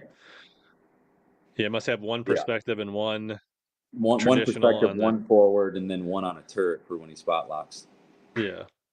So I'm Yep. guessing Kobe would be all for keeping it Yeah. so he can learn more, pay attention to what we got going on. Like I said, it'd be interesting to see what a real poll is, you know, and what people think, especially if we can expose it on I the mean, we TV have the screen. technology to do a live poll right now. So let's see here. Do you want front-facing sonar banned on the pro level, all tournaments? How do we want to word it? Well, I would say it's going to start with the pros, so everything would follow suit of what everybody pays attention. Not everything, but right. So down the line, and what I mean by that is, if it I mean, started if at the Bassmaster did it, then all opens and nation tournaments would follow. yes, that's what I was referring to. So not all the other tournaments, but pretty much the whole circuit from the bottom to the top. You know, just what would the fans want to see? Do they want to see it banned? Do they want to see nobody staring at a screen? Or would they be opposed to if we had a way to display it so you could see what we're actually looking at when we're fishing? All right. So I kept the poll simple. I said, do you want front-facing sonar banned on the pro level bass tournaments? Yes, no. What is front-facing sonar, and don't care. But I did ask a different question on my community tab, in which I was kind of angling more at the viewing experience. And so I asked, when watching Bass or MLF live, do you prefer to watch? And I guess number one is I watch it all, it doesn't matter. That was 50%. I prefer to watch a Sabine grinder, very little sonar tournament. That was 30%. I prefer to watch a front-facing beatdown, 100 pounds plus. That was only 7%, and then 13% said I don't watch live fishing. So half the people said I'll watch it. It doesn't matter what. But of the people that do watch it and care, 30% would prefer to watch an event with lower weights with little sonar, and only 7 people said they'd rather watch a beatdown. Don't care if it's front-facing or sonar. So I think that is telling on what the fans enjoy watching. So basically what I'm gathering is it's a half and half. But in the poll that I just asked is like, do you want it banned? 59, let's say 60% said no, 25% say yes, and 16% don't care. Okay. So it's not a strong saying we want it banned. I think most people just want a better experience. Right. And that's what I said. Just like the Apexes, where you could see Gussie's at the Classic, his Humminbird, or any guys that made it in the top 10, they can just translate it. And then Bass puts it like, you put me on your screen or the other stuff over there. They put it up on the screen so you can watch the bait fall. You could see structure that he's fishing, or any of the guys, which Garmin, I know they can display to your phone. It just depends on which unit they have. But there's got to be a way. I mean, look at the day and era we're in. We're even having this conversation. We clearly have the technology to do whatever we want. It's just how far will we go to deliver it, you know, and that's going to be up to Bass, the tournament directors, all the people at the whatever they're doing with the cameras and stuff like that. So the easiest way is it goes back. And I didn't see Swindle's poll. I don't know how he did the poll. Seems like the majority of his fans don't like watching it in its. And I think when people say that, I don't think they like watching it in its current state, right? Yeah. I think there needs to be some changes, and I don't think we all have the answer, but it does seem like some of these northern, smally, intense, dominated front-facing sonar events, the way they are currently covered, is turning off some of the fan base. Yeah. Yep. I would agree with that. No, Swindle's post, I actually watched his second video because he launched it. He just wanted to know what the fans want, because at the end of the day, he spoke correct. Without fans, there really isn't anything. I mean, we still have the sport, we can do whatever, but without fans driving it, like, that's the whole thing. I grew up watching it, being a fan, and I'm pretty sure people don't just wake up and say, I'm going to fish the Bassmaster Elites and try. You did, you know, didn't with you? never. Well, I mean, all right. Well, we'll keep it simmered. No, but I always watched it on TV, and it was always a passion. So, you know, it's just adapting to the day and era. I mean, should we? You know, it'd be like, I get that it's at a sport, but everybody has cell phones. We didn't have cell phones at one point in time. I don't know how old you are, but they came along in my day and era, so I was there with nothing. Yeah. It's just progression. the other thing, not just the fans, will it hurt the sport? You're fishing for fish that were never fished for before, so you're catching other ones that weren't caught as much. Not saying that they weren't ever caught, but time will tell. I mean, all of our fisheries get pressure from fishing tournaments in general. I think they should bring back the A-rig. That would be another controversy that you'd have to bring up and talk about. See, I think you just have to limit, like, they just need to make it like the Minnesota rig, like 1 or 2 or 3. I get like the 5 and 8 arm, like those things had a bad look to them because you were like meat raking fish through the sides and stuff. But like, if you have like a 1 to maybe 3 hook rig, like, it's not the end all be all. Like, I don't know. If people are going to have Okay, so my question multiple there, graphs so and how sonars many, and all this stuff, other anglers should have a little more tools and weaponry on their ends to be able to. And I think maybe honestly, some of the stuff that maybe like Poche does should be a little more, right? Like the stump jumpers and the bank beaters should have a little more leeway, So I think that's another way to balance things. You know what I mean? I mean, Poche gets down and grinds. I mean, his style of fishing, I've watched his stuff and what he does. I don't have anything against it. You know what I mean? He literally, you got to think, look at the rig he's fishing in. He's got an advantage sometimes, but majority of the time, you think he had an advantage on Champlain when we had 6-footers? You think he has an advantage on the St. Lawrence? I mean, sure, he can stick to the river, but we know it's most likely going to be one out on the lake. And to go out there with that, I mean, he'll do it. I've talked to him before. He just rides the waves up and down, doing his 40 or 50 miles per hour. So the A rig, how many rigs can you fish in Minnesota? 3? 1. Oh, you can only have 1. Okay. But that's the thing is, Eric, I don't know what is different about a 1-hook Alabama rig and a multi-blade spinnerbait, but 1-hook Minnesota rig is not allowed in any Bassmaster competitions. Yeah. Well, the other thing is, why can't we fish a double fluke? You can in the MLFs. Can you? In the lower level or the BPT? I mean, I know in the BFLs you can. Okay. You'll see here the Kevin. You say this, but the Sabine actually had probably the highest catch rates on live. Like the guys that were on them were catching a ton of fish. Yeah, so the like Sabine, were they catching big fish? Were they catching a ton of like 12 and a half to 15 inchers? Yes, but they were actually catching a lot of fish on live on the Sabine. So I don't mind the grind fest. It can get. And I think, to be honest, Kevin's from Minnesota, so he's from where you are. Like we are blessed with catching a lot of fish, and we take that for granted. The Sabine is much more relatable to the majority of the anglers across the country in the summertime watching fishing than Champlain, St. Lawrence, St. Clair. Yeah. Most of the country catching 8 to 15 pounds a day is very relatable. Up here, we get really like we don't feel good unless we're catching like 18 pounds a day.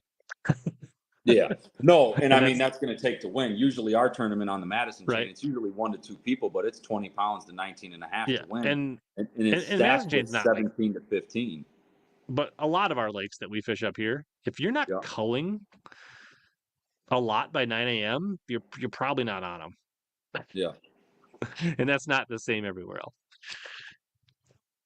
Well, I know I watched a video with Randy Blockowicz, and he said, I don't know why everybody hypes about going down south. He came, fished the north and blah, blah, blah, blah, and he said it's 70 plus fish a day, where you go to a reservoir and 12 bites is phenomenal to 8 bites. He's like, I don't know why everybody gets all hyped up about traveling when the north literally has some of the best fishing possible. Yeah. One thing I want to get to, just we'll get back here, but my buddy Dave Sindrich, former guest, he is running a bait drop tonight. I just want to highlight this. So let's see here. So DC Swimbaits, dcswimbaits.com. I've showed them off before. Got this nice big boot tail. It's not a boot tail. Actually, it's a wedge tail. I want to be correct. And he did offer. He's running. He actually he usually has lives on Friday nights, but he did his drops sorry, his drops on, he did his drop on Wednesday night because last time we talked about this, the baits were out, and he just wanted to like do it live tonight when we were going live. And so there is stuff in inventory on the store front, and there's a code for HellaBass 15 if you want to save 15% if you want to take advantage of this. And let me drop a link to make it easy for people while we're here, because I know some people are interested. Last time they didn't get a chance because they weren't in stock. So I'm just going to drop a quick code here, a link. You can use the code if you want to get some, help yourself. And the hook for that bait is the 12-aught beast hook. So they actually specify this in the package, but it's the 3/4 ounce 12-aught beast hook is actually designed for it. You can actually see that like it actually fits the bait perfect, and actually it's like the bait was built around it. It actually has a little notch in the belly where that weight sits. So this is a kind of a custom design built around a hook. It actually even says it on the package that this is. It says a 12-aught owner beast hook is required, not highly suggested, not but is required is what they say. So, are you a big swim bait guy? You like to throw the glides and the big swim baits, or? I got into it a hair. I have a few, but it hasn't been a player for me on any event. Sure. So speaking of that, is that something? So what do you you got some time now for the summer? You're going to be building some decks, but I assume you're also going to be out working on your craft, and you'll be getting out next Rich, winter. we're from the north. It's about to be winter and ice in a couple months. It's only August. We got 2 months left. Yeah. So what are you going to do? Are you going to work on new baits, techniques? Are you going to continue to hone your sonar? Like, what are you going to do in the off season? I think that was a question we had a long time ago that I. So once the schedule gets released, of what course, are you doing to close the gap or put yourself in a more, how are you going to separate yourself going into year 2? Well, definitely hone on skills, and I'll fish until it's frozen.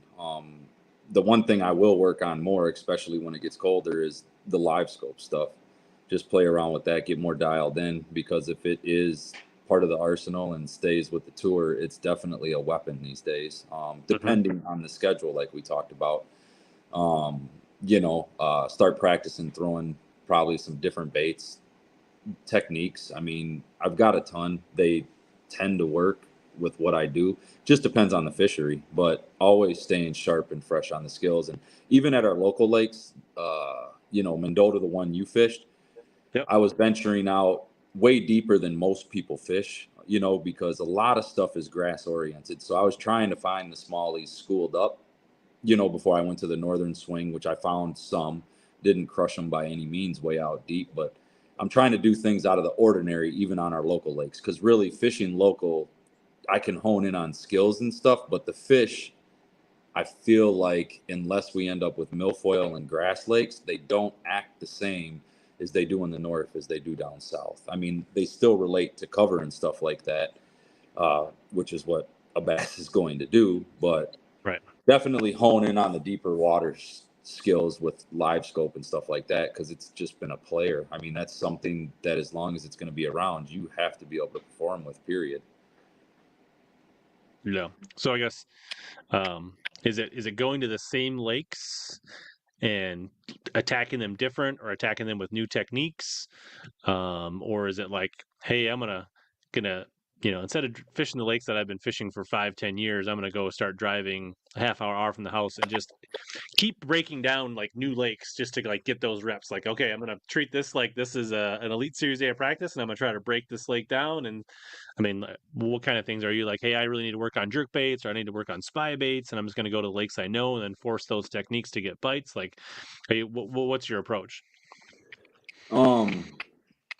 I guess I You're like, got to Rich, I see. hadn't thought about this, but these are Yeah, great questions. well, I haven't, and they are great, but I guess the biggest thing is I got to get these jobs done first. So that's Yeah. the other thing towards next year. Like I told you, I'm gonna probably simmer down and only take word of mouth and not advertise like I have been to tie me up with more, because running around bidding jobs endlessly while trying to fish, I'm realizing it's all or nothing next year, period. So, I just Or, when the schedule comes out, do you try to get a deck job in Gunnersville, and then a deck job in Chattanooga, and then a deck job in Charlotte, and then So one thing that we've looked at is moving. I mean, the winters are definitely getting old, and I pay attention to the cities and towns, which honestly, most of them that we go to, they're not anything that I'd want to move to, but we haven't been to not necessarily that I want to live in the densely populated, but more Mhm. strong economy cities. I haven't seen those while traveling because I'm paying attention to what's going around me everywhere I'm going. I've talked to some people. Tennessee has good areas, but it's just something to venture out, because if this is something that I can continue to do, I'd like to be somewhere where I can continue to fish year round. Because of course we have ice probably 5 months, I would say 4 or 5 months easily, depending on the winter. Usually, sometime, I mean, for sure, December is iced. So our December, it may not fire. So December isn't fully ice for us, but the shorelines are. So you're X-nayed right there. You know what I mean? It might Yeah, not be I would safe say enough to walk on. you are guaranteed 4 months of solid ice. Yep. But it could be five-ish Yeah. Oh yeah. at times. Yeah. So, there's a lot of stuff, a lot of moving parts, but yeah, I mean, going to other lakes and challenging myself just around the state, places that I haven't been, I'll definitely do that. I just got You to should get the probably time. drive to La Crosse and go Lacrosse fish there would be this one fall. that, considering that I've never been there, yeah, maybe I'll have That's a good to, place. You should go drive around and get some reps on. if it's not on the schedule, I'll have to snatch my buddy Steve Lopez, since he seems to have the juice up there. Yeah. Um, But once that schedule's released, you're on your own. So fend yeah. for yourself, and not knowing many people, I can bounce stuff around people, but that's the other thing too. It's fishing. So you can only trust what you trust. You know what I mean? Everybody's not going to give it to you 100% straight, and you got to know that. So you just got to fend for yourself, do your research and what works for you. Mm-mm-mm-mm. Yeah, it's like as Tony says, what was your best part of your rookie season? I would say the the best part, I guess the best feeling was on Santee Cooper, the day that I put the 24-13, because that's the biggest bag of fish that I've ever put in a tournament on the scales. And then to be in fourth place and be the first time to get a camera in the boat, that would be probably my best highlight, where I Mm-hmm. felt at my peak. Even though it fell off the next day because of losing the fish, but that was probably the best moment, you know, for the season.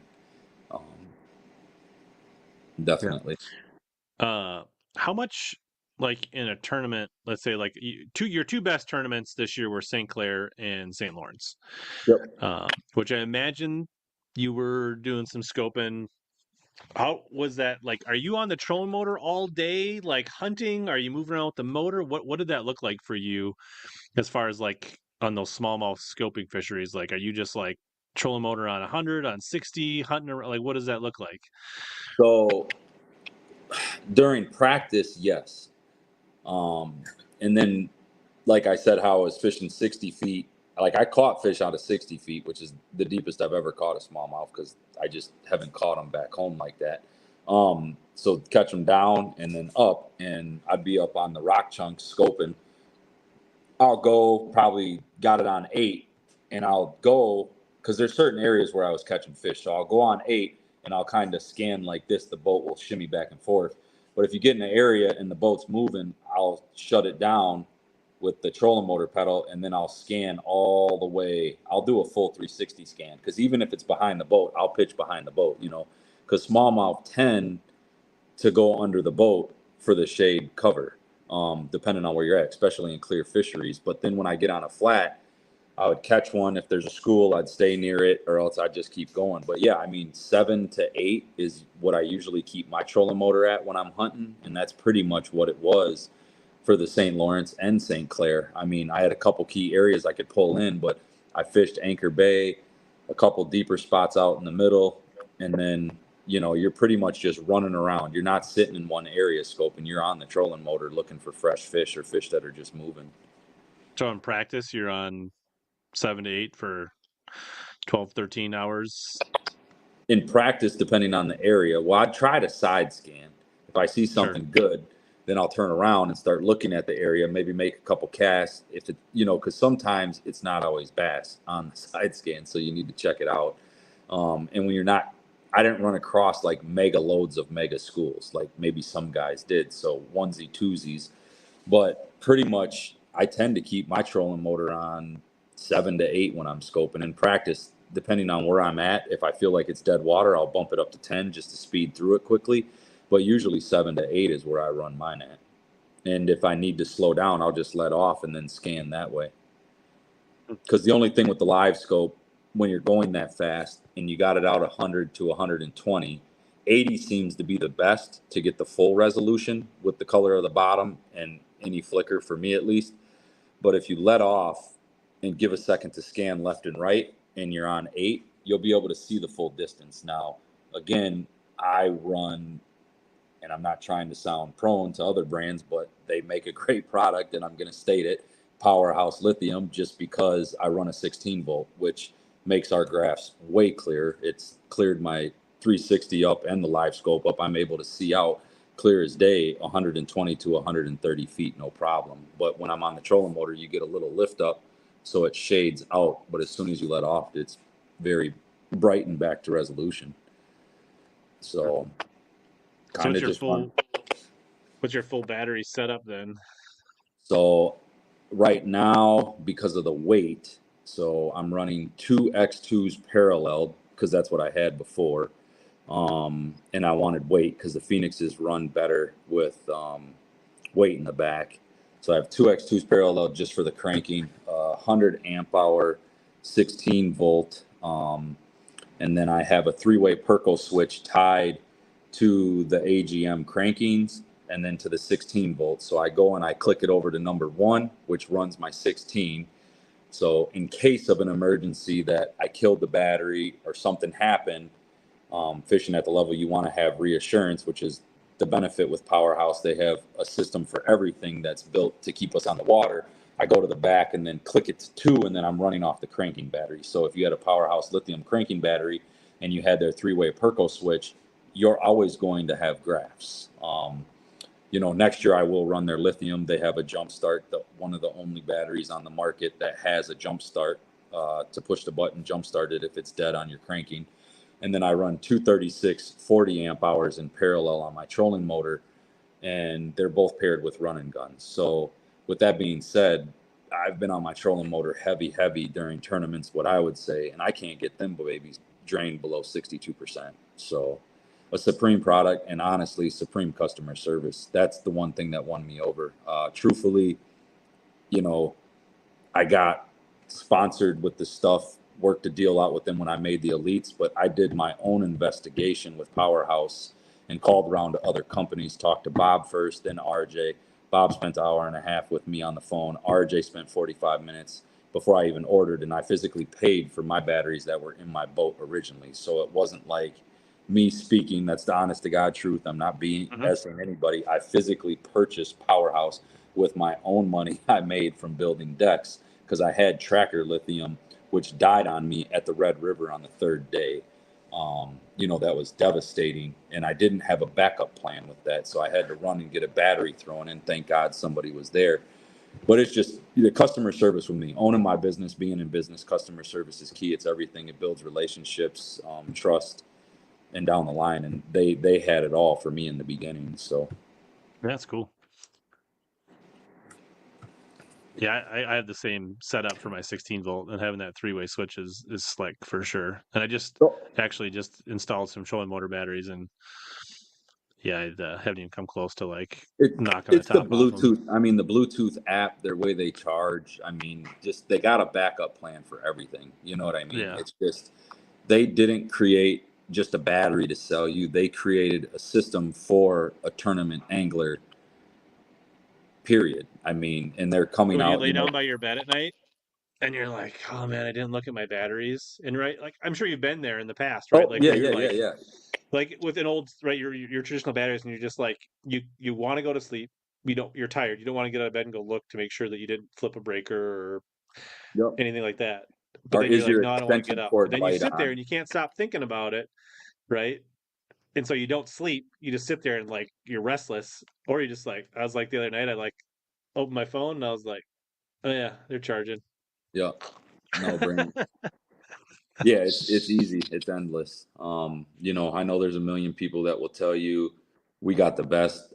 Like I said, I literally purchased them with my own money, did my own research. I am pretty anal and OCD towards things like that, and they definitely stood out to me. I called like three other companies. You know, I'm not going to sit and go down the list. They just pleased me the most with their customer service and everything they had to offer. So nobody had a solution for a backup on a backup. I mean, there's tons of companies that will give you 240s or 250 amp hour trolling motors, but then to have the graph battery be able to switch with the, you know, they thought of it all. They didn't stop just at the trolling motor batteries. And now, what was it, just yesterday or the day before, they launched their waterproof chargers for all their systems that work with their running guns to charge twice as fast now. So that's a brand new product. They keep innovating. You know, they got some other stuff in the works that's coming too. So, you know, time will tell. They keep growing. You know, RJ, you know, Bob, they're on the I go mean, with it. questionable choice on truck color selection, but other than that, they seem like they know their batteries. But Yeah, I mean, well, clearly he wanted to match the lightest color in his logo, that baby blue, or grayish. I mean, yeah, you know, I'll keep it plain and simple. So kudos to RJ. yeah, if you guys haven't already, if you want to bump that like button, it always helps the channel and gets more eyeballs on our great guests, and for their time.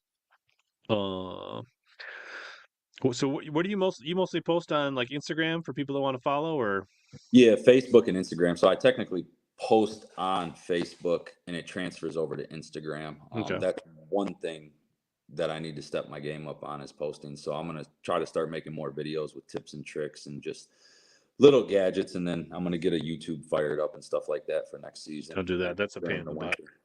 Don't do that. It's kind of the nature of the beast as an angler now. You kind of got It's to a have lot of all work. the aspects.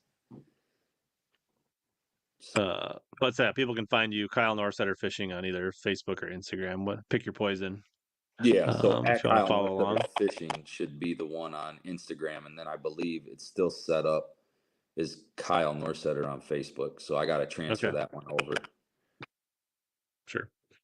Uh, so still on the poll, 61% of the people do not want to see front-facing sonar banned. Yep.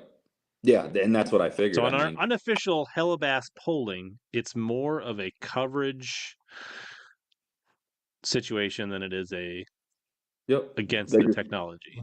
Yeah, they just got to find a way to display it so that way everybody that's watching can see what's going on. And then hopefully the anglers, you know, some anglers like to talk, you know, paying attention to the top tens and watching everything. I go back and watch every tournament. Any tournament I'm eliminated to, if I'm driving my sorry butt home, I'm watching it because I want to know what I did wrong.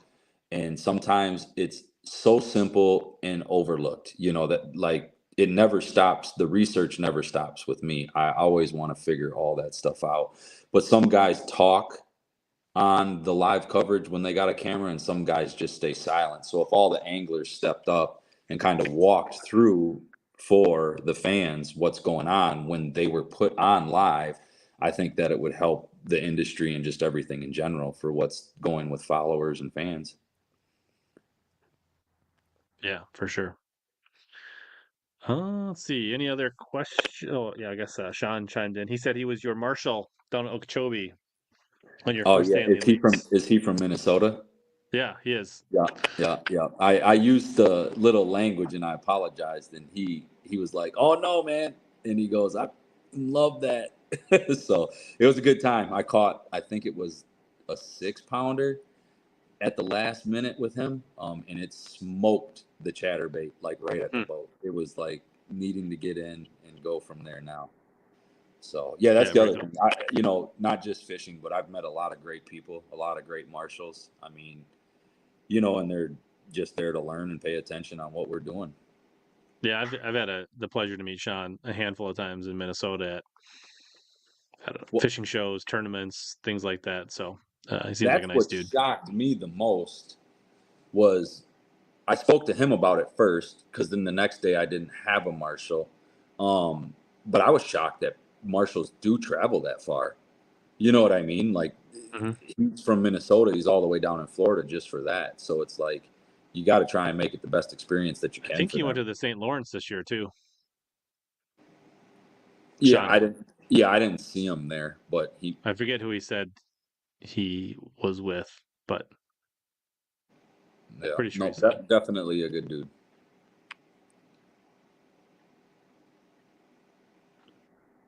Right on. Oh, Champlain. It was Champlain. Okay. I think he said he was fishing with somebody. I think with the story, he said he was fishing with somebody. I don't remember who it was, but they were within eyesight of Kuyo Fujita, and he said Kuyo was just like catching everybody like 3 to 5 to 1.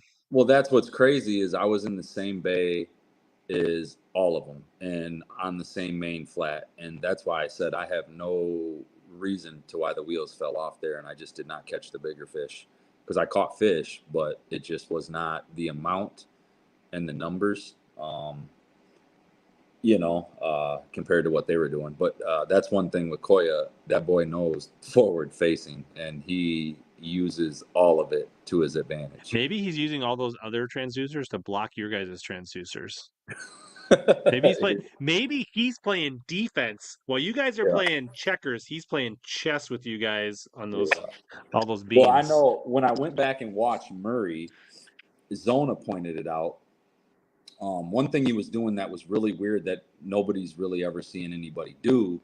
He was backing into the docks, so he would pull up and there's a dock, but like how most people would fish the front of the dock and under the dock, he would back the rear of his boat up and be scanning on the sides of the other docks, but he's fishing outward.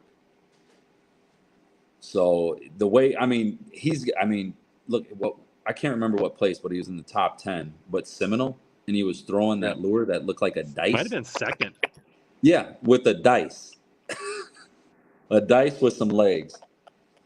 So just the baits and everything. And even that jack-all fluke from Champlain that he was using, style bait, that jerk shad, it's got like rudders and stuff to divert every which angle. And he was throwing a bigger bait than most people. Most people probably were throwing like a baby Z2 or Z-Man's, the 3.5 to 3 inch bait. And he was throwing a 5-inch bait. On the big Sakamata? Yeah. However you know what I'm talking about. I don't know. Nice. All right, we're creeping up on 2 hours. I don't know. Last call for questions here. I think this is a good show, Kyle. We had over 100 most of the night. It's dipped down a little bit. People probably got to get to work tomorrow. I think this is a great show. Reminiscent of last year, about this same time, we talked to Maddie after his year one. So this is kind of a similar. Both had some promising events and some some kind of where they showed out a little bit in some events and had some tough events and kind of good to get your perspective. And I think people will be rooting for you going into year 2. Yeah, no, definitely. I'm gonna give it my all. So it's about all we can do. Are you just focused on the elites? Are you thinking about doing anything else, or? I've been tossing it. Part of me says just go all in and fish 18 tournaments and do 9 opens and 9 elites, but that could wipe me. But I also feel like I want to look at the schedule, see what's out there, because I may go pre-fish every one of them.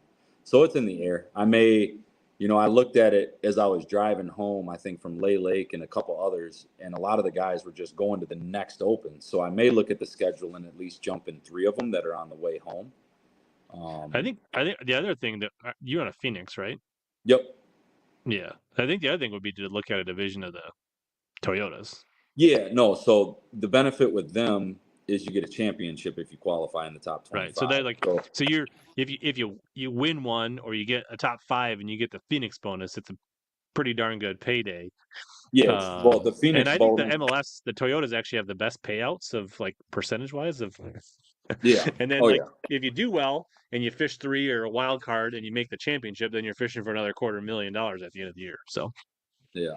No, and that's why I looked at both of them, because it's $100 less than Bass. But the other thing with Bass is if you win one of those, you're going to the Classic. true. You know what I mean? So that's one goal. One is to do better, because if you do better, you're most likely going to be there, make more cuts, stay more efficient and on top of it. But definitely, man, I want to make it to the Classic. Like, that is definitely a dream that needs to be fulfilled. So Sure. I feel you. I feel like I made 2 final days or was right there at a couple national championships, and it's like when you don't make it, it's like ooh. yeah, oh yeah, it's a deal breaker. I mean, and I didn't go last year. I skipped out. I figured my money was, I know that they say sponsors and meet people. Well, the thing is, I don't have the biggest following. I'm newer. Yes, I need to build a name, but at the same time, if I don't perform, you're not going to be here. So performance is key, because if you catch them, you're going to be known. You know what I mean? So I ended up going and practicing. I just ran, which the practicing I did this year, honestly, I might have had 1 or 2 spots out of all of it, but it just gave you a sense of direction, how to run on the lakes, because a couple Yeah, of I them, mean, we had stump fields seeing those everywhere. lakes, it's not necessarily like, but like just getting a feel like, hey, I know where the bridges are. I know where I saw riprap. Yeah. I got a feel for where the spawning coves are. I know where I can get ice and gas. I know where the baits, you know what I mean? Like just like you don't want any of that time during your official practice not practicing, right? You want to get all that like Well, basic stuff out of the way. So Santee Cooper and Seminole, those were definitely something that you should go navigation. preach. Yeah. Oh, dude, it's deadly. I mean, and then once the elite event started, I seen where all the guys were cutting through the islands. Now I can run at full throttle where I was idling, because I was literally spooked. My motor was going to come inside, because there's literally trees everywhere. And these guys are ripping by cypress trees doing 70 miles per hour in 3 foot of water.